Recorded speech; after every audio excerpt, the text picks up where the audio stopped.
ماہ رجب میں رسول اکرم صلی اللہ علیہ وسلم کو معراج کا اللہ نے اعزاز بخشا ہے۔ یہ آپ کا معجزہ بھی ہے اور آپ کی بہت بڑی عزت بھی ہے۔ نبی کریم صلی اللہ علیہ وسلم مکہ مکرمہ سے چلے مدینہ منورہ پہنچے۔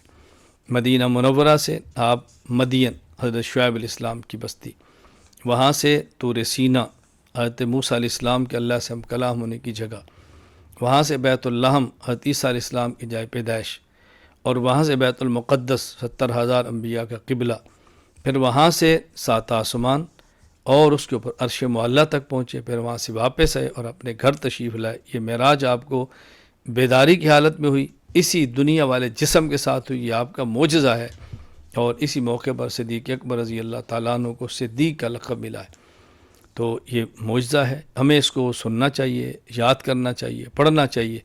اس پر میرے تفصیلی بیانات موجود ہیں، امام اعظم ابو حنیفہ رحمہ اللہ کے حوالے سے بھی، حضرت میر معاویہ رضی اللہ تعالیٰ عنہ کے حوالے سے بھی۔ معراج کے عنوان پر 2 گھنٹے کا بیان موجود ہے، آپ اس بیان کو سنیں، عام کریں، عقائد کو درست کریں، اعمال کی اصلاح کریں۔